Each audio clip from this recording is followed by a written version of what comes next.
Você é uma pessoa de palavra? Ou como diz a nossa tradição machista, você é um homem de palavra? Você é macho mesmo? Então vejamos aqui em Deuteronômio, no capítulo 23, do 21 ao 25, que diz assim: Quando fizeres algum voto ao Senhor teu Deus, não tardarás em cumpri-lo, porque o Senhor teu Deus certamente o requererá de ti, e em ti haverá pecado.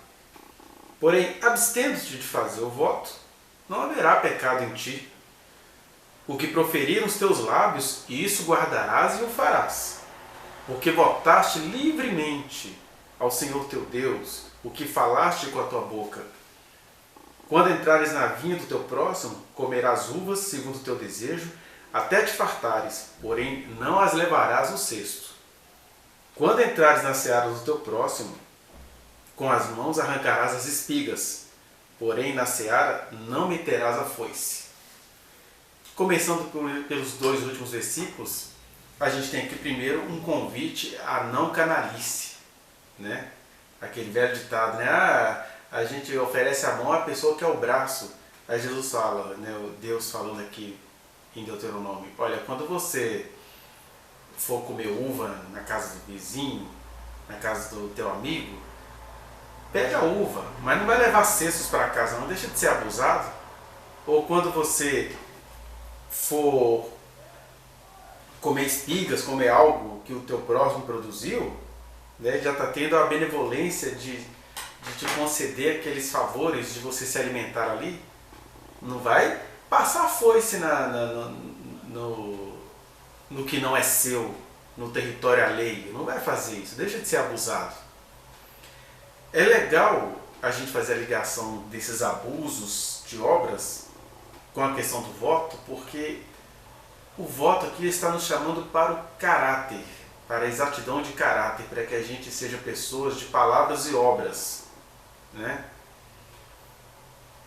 Essa passagem é muito usada pelas igrejas institucionais atuais, né? Ela é muito utilizada porque ela acabou se transformando em algo, uma forma para ganhar dinheiro, para arrecadar dinheiro. Eu me lembro que uma vez eu atendi numa igreja evangélica aqui em Belo Horizonte, e aí chegou um rapaz desesperado, que ele não sabia o que ele ia fazer, porque ele tinha que cumprir o voto dele, porque como é que faz? Eu falei, mas que voto que você fez? Sabe aquela campanha dos 153 grandes peixes? Então, e ele desesperado, aos prantos, porque Jesus ia voltar, ele não ia subir, porque não cumpriu com o voto dele. E aí ele me falou que estava participando da campanha dos 153 grandes peixes.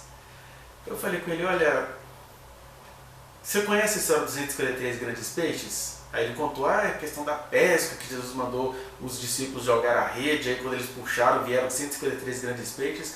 Perguntei para ele, então, quanto foi que Jesus cobrou por cada um desses peixes? Ele, nada, foi um milagre. Eu falei, então por que o pastor acha que ele tem que te cobrar R$1 por cada peixe para você levar no mínimo, que era o mínimo, né? O mínimo R$153 para aquela campanha. Aí ele, não tem cabimento. Então quer dizer que se eu não levar essa oferta, esse voto, eu não vou ser punido? Deus não vai me cobrar? Eu falei, de jeito nenhum. Pode ficar tranquilo, Deus não quer saber desse seu voto. E aqui a gente entra na questão do voto. E lá no final você vai entender porque de fato Deus não está cobrando esse voto dos 153 peixes. Ele foi em paz. Depois ele me contou que ele não participou dessa campanha, se sentiu livre. Mas a tradição cultural de que você tem que cumprir a sua palavra é terrível. E é interessante que a gente vai vendo aqui no versículo 23 que Deus está dizendo que ia cobrar do seu povo porque eles votaram livremente, né? Ou no desespero, ou numa situação, Senhor, se o Senhor fizer algo para mim, eu vou fazer isso. Você votou livremente, ninguém te pressionou. O que as igrejas têm feito? Eles até promovem o culto do voto, quer dizer, já não é mais voto, não foi livre. Aí fazem o culto do voto, faz todo mundo assinar um voto, depois fala, agora Deus aí requereu esse voto, porque você fez, você se comprometeu. Transformando em mercadoria uma coisa que o próprio Deus tratou com liberdade, porque ele fala aqui, olha, se você se abstiver de votar, você não está pecando com isso. Isso pensando no voto, como ele era feito, né? Então pensemos um pouquinho nessa questão. O que é um voto? O voto, ele é um juramento, é uma promessa que a gente faz espontaneamente, né? É algo que tem a ver com três situações. O primeiro, um contrato, né? Para você garantir alguma coisa para a pessoa, você lava um contrato, assina um contrato. Quem mexe com negócios aí sabe exatamente o que é isso, né? E aí é quando o voto ele é documentado. Segundo, ele é um juramento, que é algo que está ligado mais à palavra. Olha, eu prometo que vai ser assim, assim, assim. Então, uma promessa, um juramento, que geralmente confiava-se na palavra de quem estava jurando, né? E o terceiro, o voto tem a ver com um penhor, que é quando você dá uma garantia, né? Vou deixar aqui as minhas joias nesse banco como garantia do que eu vou fazer e depois eu resgato isso. Então o voto envolvia essas três práticas. Por que as pessoas votavam? Para começar isso, né? Quando a humanidade se distanciou de Deus, as pessoas sempre olham para Deus assim: eu preciso negociar com Deus a sua misericórdia dele em relação a mim. E Deus sempre se antecipou para dizer: eu estendo as minhas mãos todos os dias. Eu não estou contando com o seu voto. O cordeiro foi morto antes da fundação do mundo. Você quer me pagar o quê? Vocês acham mesmo que eu estou requerendo de vocês sacrifícios? Não, tudo eu já fiz, já está tudo feito. Então qual seria o valor do voto? O voto tem um valor na emocionalidade que ele nos traz, no sentido de que nós é que precisamos ser pessoas de palavra. Mas isso não vai mover a fidelidade de Deus, porque Ele é fiel. Ele já é fiel. Ele nunca deixou de ser fiel. Então eu não preciso comprar Deus com as minhas promessas, como foi acontecido na religião brasileira, cristã, né? Promessa para subir a escada, para ir a pé de uma cidade até outra, para descer a pé do Nordeste até a Aparecida do Norte, em São Paulo. Enfim, são promessas que têm como objetivo conquistar a fidelidade de Deus, que não precisa ser conquistada porque Ele é fiel. Ele é fiel em ser derramado para todos nós, né? Por isso que, nesse sentido, a etimologia da palavra voto, você tem aí duas palavras. A primeira é o voto, no sentido de você expressar um desejo. Então, quando você vota, você está ali: eu quero tanto isso, então para eu conseguir o que eu quero, eu vou fazer isso. Então, o voto é uma expressão de desejo, uma promessa, né? E as juras têm a ver realmente com o uso da palavra. Mas as duas coisas são uma coisa só. É uma expressão de desejo que você acaba se empenhando num ato voluntário, daí voto, né, de alguma coisa que ninguém te exigiu, mas você se colocou nessa condição. Pelo menos seria assim teoricamente, porque na verdade está todo mundo aí fazendo a campanha dos votos. Quer dizer, você está fazendo o outro votar, você está fazendo o outro tropeçar, o que não tem nada a ver nem com esse mandamento do voto que está aqui em Deuteronômio, né? E aí o meu primeiro conselho a você é esse: fuja de campanha de voto.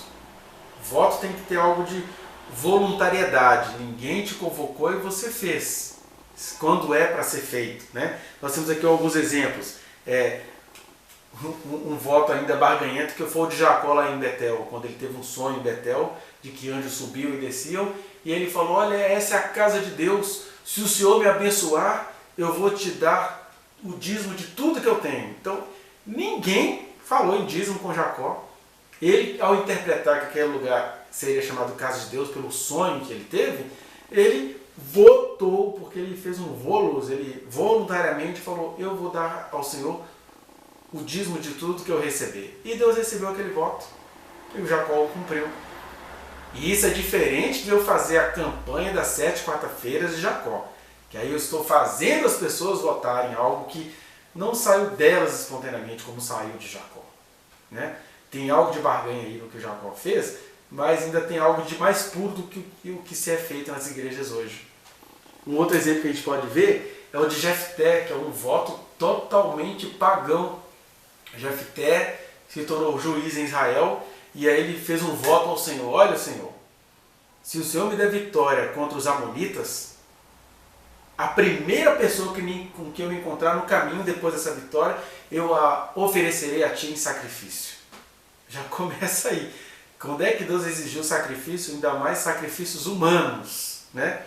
E aí a passagem conta, está lá em Juízes, que a primeira pessoa que veio ao encontro dele era a única filha que ele tinha. Ela veio ao encontro dele e aí o texto é reticente, indicando que o Jefté teve que matar a sua filha. Mas isso é uma exigência apenas da tradição dele, porque esse era um voto que Deus nem esperava que ele cumprisse. Porque Deus nem deu vitória para eles por causa da área que ele ia sacrificar. Deus deu vitória a ele porque Deus tinha uma promessa de vitória para aquele povo de Israel. É isso que as pessoas não entendem em relação ao voto, né? Depois nós temos o voto de Ana.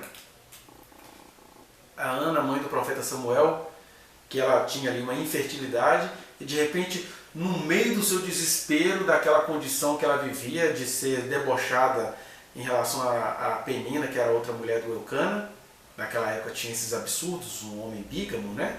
Ainda tinha as concubinas. E aí, se ela não tivesse um filho também, futuramente, em Eucana morrendo, ela não poderia herdar nada dele, ela ia ter que recorrer à prostituição. Então, olha o desespero que brotou de uma mulher. Ela entrega isso ao Senhor: Senhor, tira de mim esse vexame, isso que é visto como maldição, o fato de eu não poder ter filhos, e em o Senhor me dando um filho, eu vou consagrá-lo na casa do Senhor. E aí a Ana tem de Deus a promessa cumprida, que foi o nascimento do profeta Samuel, que ela dedicou ao templo, ele foi criado no templo, e depois ela nem teve tempo muito de ficar com saudade de Samuel, porque ela teve outros filhos e filhas, diz o texto bíblico, aí no comecinho do livro de Samuel. Então, esses eram votos que eram feitos na espontaneidade do desespero. Deus está falando assim: olha, ninguém te obrigou, você votou, trate de cumprir o seu voto. Mas, o que a gente precisa ficar aqui? Primeira coisa é que Jesus, o nosso Senhor em pessoa, o pão vivo que desceu do céu, o Verbo eterno, o Criador de todas as coisas, que se fez carne. Deixa os teólogos tudo perturbado. Ele é unicista, ele é trinitarista. Não, eu só estou dizendo de uma verdade eterna. Jesus é Deus que se fez carne. E eu não estou reduzindo então a divindade apenas ao fato do Verbo ter se feito carne. Mas um dos aspectos da divindade é isso, que Jesus é o homem mais cheio do Espírito Santo que a gente conhece, e ele ao mesmo tempo Deus se fazendo carne, se colocando na finitude, se colocando no corpo humano, precisando desenvolver o inconsciente humano do Messias, que na verdade era o menino de Nazaré. Então, Deus, quando se fez carne, ele chega para a gente lá em Mateus, no capítulo 5, a partir do versículo 33, se eu não estou enganado, e fala assim: olha, foi dito aos antigos,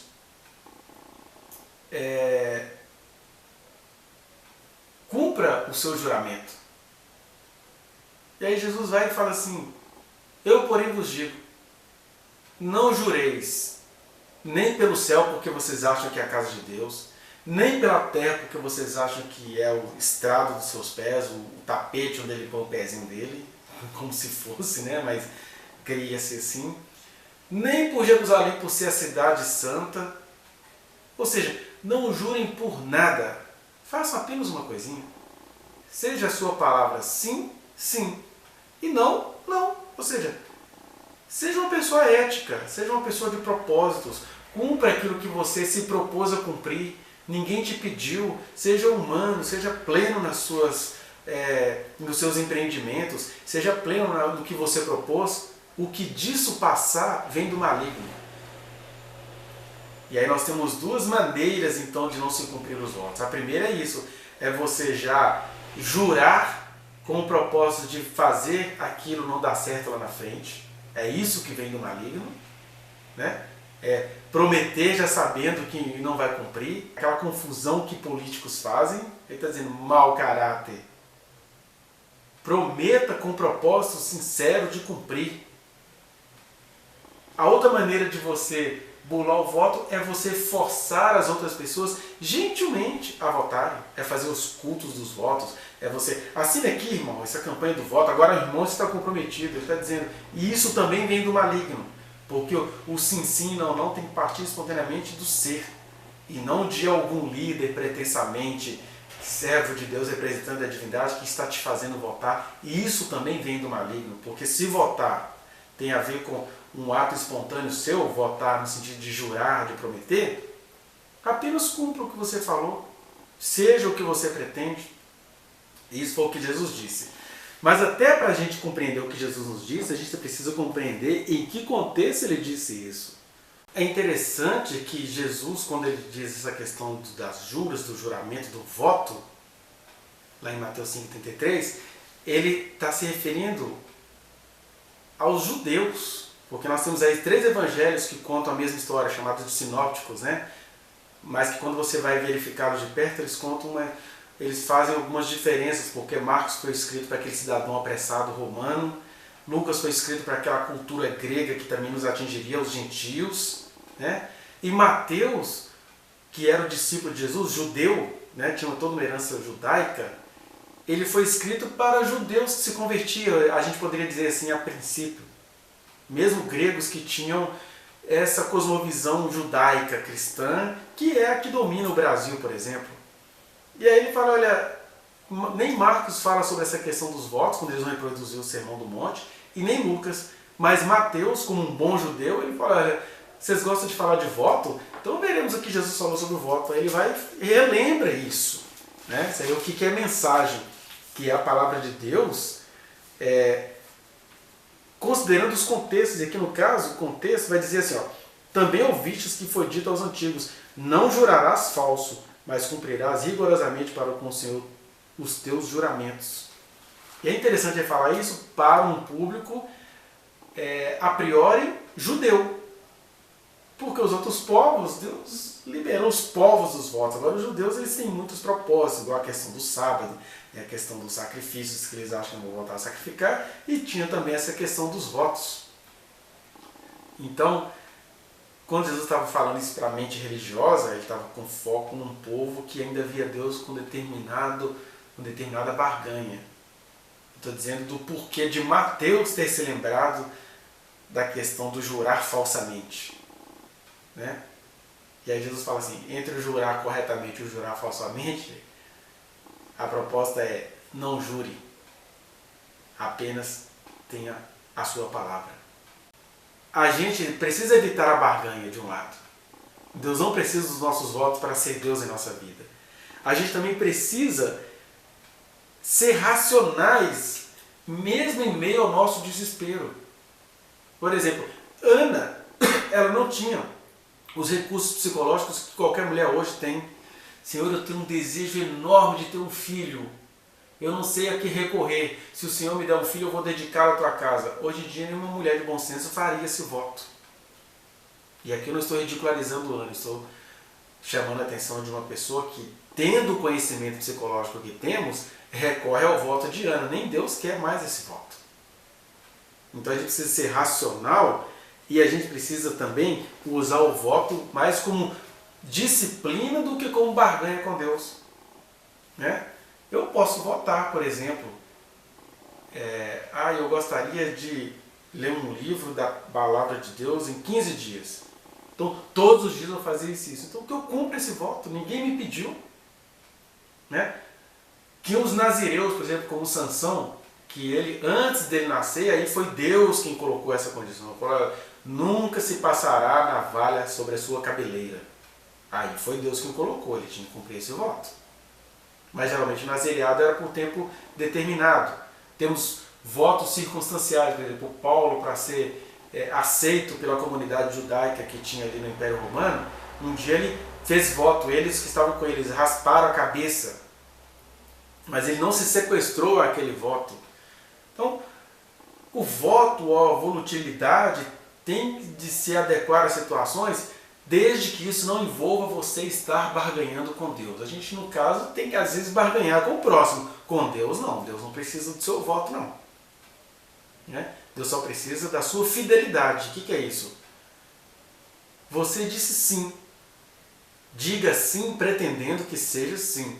Diga não pretendendo que seja não. O que disso passar, ou seja, qualquer coisinha, eu estou dizendo sim para dar uma rasteira lá na frente, ou eu estou dizendo não para depois surrupiar, isso aí vem do maligno. Jesus até conta histórias mostrando a importância do sim e do não, quando ele fala assim, olha, teve um filho que disse, não vou fazer o que o senhor está querendo, mas ele foi lá e fez, mas ele falou que não ia fazer o que o pai estava querendo, com o propósito de não fazer. Mas as circunstâncias mostraram para ele outras coisas, ele acabou fazendo a vontade do pai. Já o outro filho falou, sim, Senhor, ele também tinha um propósito de cumprir, mas com o tempo, o que ele fez? Ele não fez a vontade do pai. E aí Deus está dizendo o seguinte, embora Ele quer que a gente cumpra com a nossa palavra, Ele conhece a nossa estrutura, sabe que somos pó, e aí o sim, sim, não, não implica também em uma coisa. O sim, sim, não, não implica em que temos o propósito da dignidade. É verdade. Quando eu falo sim ou quando eu falo não, eu estou tentando ser digno. Por outro lado, a gente precisa reconhecer que nós não temos todo o controle da realidade. Esse caso mesmo que eu contei para vocês, do filho que disse sim e acabou não cumprindo, e do filho que disse não e acabou cumprindo o desejo do pai. Ambos não tinham controle sobre a realidade. Né? Então, Deus prefere um filho que fala não, mas acaba cumprindo a vontade de Deus, do que um que fala sim e não cumpre. São nesses aspectos que estão implicados os votos. Então, primeira coisa, abaixe todas as campanhas de voto. Segunda coisa, não vote para barganhar com Deus.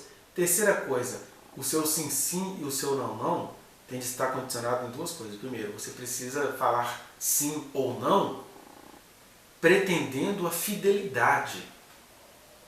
Mas você precisa reconhecer que você não tem todo o controle da realidade. Porque tem gente que fala assim, isso acontece muito em relacionamento, né? Eu terminei, eu vou me matar, mas eu não volto, porque eu sou uma pessoa de palavra.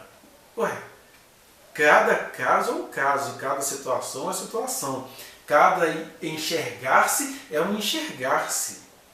Deus não tem nenhum problema com uma pessoa que sabe voltar atrás, porque ela reconhece que ela falou sim ou não, considerando o horizonte que ela tinha à frente dela.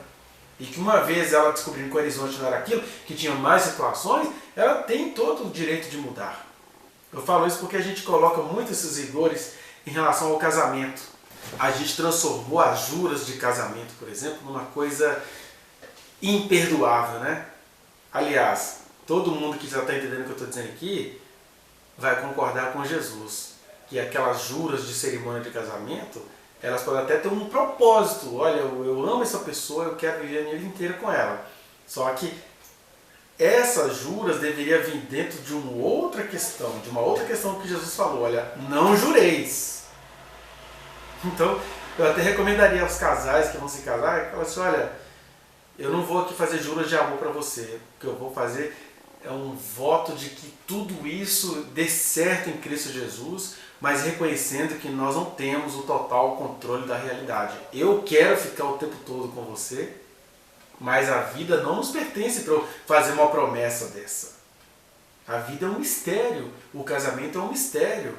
Não jureis, nem pelo céu, nem pela terra, nem por Jerusalém e nem pelo amor que você sente por essa pessoa, porque o amor que você sente por essa pessoa também, ele está marcado no tempo e espaço. Você está banalizando o casamento? Não, eu estou dizendo que a gente deveria ser mais humilde ao fazer juras, inclusive as juras de amor. Porque senão os juras vira essa coisa que a gente vê aí, tantas promessas e nenhum cumprimento de promessa. Ou então aquela coisa, a pessoa descobre que entrou num avião que estava lindo na decolagem, mas que chegou no céu e esse avião vai explodir, agora eu vou morrer porque eu prometi que eu iria viajar neste avião. É assim que muitos fazem com os casamentos. Então, quer declarar o seu amor? Declare, mas sempre tendo em vista que você não tem o domínio da realidade. Você não sabe nada, nem de você, quanto mais da realidade que te cerca. Então, seja a sua palavra sim, no sentido de que eu sou uma pessoa de propósito, eu quero me casar, eu quero constituir família, eu quero desenvolver projetos com a pessoa amada. Agora, nós não temos todo o controle da realidade. Isso serve para o casamento, isso serve para os seus projetos pessoais, isso serve para você entender o seguinte: Senhor, eu sou um ser humano de propósito, mas o meu maior propósito na vida é ser submisso a Ti, é ser entregue a Ti, é abraçar as outras revelações que o Senhor vai me trazendo, é não me deixar cegar pela minha palavrinha. Ou seja, o que diz o passado do maligno é quando você quer ser maior do que Deus na determinação da sua existência. Daí Tiago fala: olha, não fale até amanhã não, fale até amanhã se Deus permitir, porque a gente não sabe se o amanhã virá. Mesmo que você possa cantar canções que falam: eu posso crer no amanhã em Cristo, né? Ou porque Ele vive eu posso crer no amanhã, tudo bem. Se é Ele o propósito da sua frase, amém. Mas se é o seu empreendedorismo, se é o seu bigode que você gosta tanto de jurar em nome das suas pontinhas, aí já está passando da vontade de Deus, aí vem do maligno. Aí é espírito anticristo, aí é a vontade humana que quer se impor até sobre a vontade de Deus. Então o meu convite a você é que você seja uma pessoa de palavra, ou melhor, que você seja uma pessoa da palavra de Deus, dos desejos do eterno. E os desejos do eterno é que a gente seja como criança, não é sem propósito. É uma pessoa que não sabe andar se não for nele, não sabe andar se não for segurando na mão dele. Todas as juras têm que estar por aí. Olha, eu sou uma pessoa que vive em função da vontade do Senhor. Ai, mas você não tem vontade própria não? Ninguém tem. Nem você é autossuficiente, agnóstico, ateu, seja lá o que for, ninguém tem vontade própria. E aí eu falo para aquelas pessoas que conseguiram compreender a fé em Cristo. Não tem saída para o ser humano. Ou ele vai se entregar aos propósitos de Jesus, ou ele vai se entregar à produção humana. Vai ter que ficar aí barganhando politicamente, historicamente, psicologicamente, medicamente, né? Então o melhor é a gente dizer: olha, eu só consigo ser um ser humano pleno se eu estiver em Cristo. Este é o verdadeiro sim, é o eterno amém. Né? O sim, sim, não deveria se resumir no amém, eu abraço tudo aquilo que me vier. E abraçar aquilo que me vier não é falta de perspectiva no futuro, não. Pelo contrário, você andar em Cristo é a perspectiva que vai brotando o tempo todo. Daí a gente tem que ter confiança e fé é nele, e não naquilo que eu possa programar, porque o que eu posso programar tem de estar aberto a ser destruído pelas revelações que ele vai me dando como ser humano. Este é o verdadeiro sim, sim, não. É o amém de Deus, do qual Isaías fala. E assim sendo, o único sim que eu posso dizer para você é isso. Não jure pelo céu, não jure por nada, não faça juras de amor. Seja o amém, o assim seja para o sim de Deus, o assim seja para o não de Deus. O que passar disso vem do maligno.